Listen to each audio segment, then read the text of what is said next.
Welcome back to Because of Winn-Dixie by Kate DiCamillo. In chapter 18, last time we got some nice lessons about how life is sweet and sad all mixed up together, how it is hard to separate them out. And we heard about Amanda and her brother Carson. So let's see where Opal goes next as we get into chapter 19. In the morning, me and Winn-Dixie went down to sweep the pet store, and I took a litmus lozenge for Otis. Is it Halloween? Otis asked when I handed him the candy. No, I said. Why? Well, you're giving me candy. It's just a gift, I told him, for today. Oh, said Otis. He unwrapped the litmus lozenge and put it in his mouth. And after a minute, tears started rolling down his face. Thank you, he said. Do you like it? I asked him. He nodded his head. It tastes good, but it also tastes a little bit like being in jail. Gertrude squawked. She picked up the litmus lozenge wrapper in her beak and then dropped it and looked around. Gertrude, she screamed again.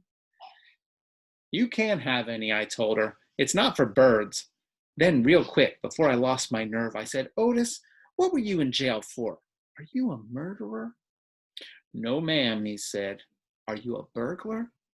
No, ma'am, Otis said again. He sucked on his candy and stared down at his pointy-toed boots. You don't have to tell me, I said. I was just wondering.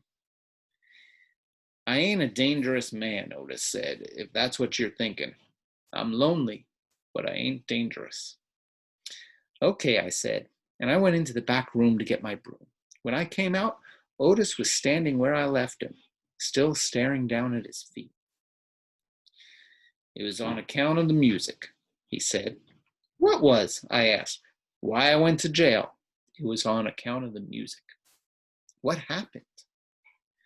I wouldn't stop playing my guitar. Used to be I played it on the street. Sometimes people would give me money. I didn't do it for the money. I did it because the music is better if someone is listening to it. Anyway, the police came, and they told me to stop it. They said how I was breaking the law, and the whole time they were talking to me, I went right on playing my music, and that made them mad. They tried to put handcuffs on me. He sighed. I didn't like that. I wouldn't have been able to play my guitar with them things on. And then what happened? I asked him. I hit them, he whispered. You hit the police? Uh-huh. One of them. I knocked him out. Then I went to jail, and they locked me up and wouldn't let me have my guitar. And when they finally let me out, they made me promise I wouldn't never play my guitar on the street again.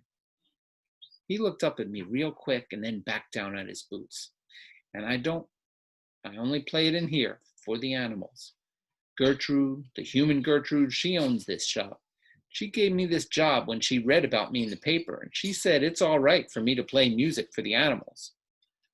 You play your music for me and Winn-Dixie and Sweetie Pie, I said.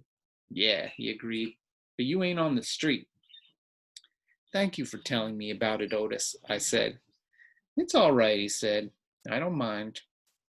Sweetie Pie came in, and I gave her a litmus lozenge, and she spit it right out. She said that it tasted bad. She said that it tasted like not having a dog. I swept the floor real slow that day. I wanted to keep Otis company. I didn't want him to be lonely. Sometimes it seemed like everybody in the world was lonely. I thought about my mama. Thinking about her was the same as the hole you keep on feeling with your tongue after you lose a tooth. Time after time, my mind kept going to that empty spot, the spot where I felt like she should be. And that is the end for chapter 19. So we learned a little bit more about Otis, what got him in trouble, and we can see how maybe Opal feels like Otis a little bit. They both feel lonely. Opal still feels lonely for her mom, right? Let's see what happens next time when we read chapter 20 in Because of Winn-Dixie.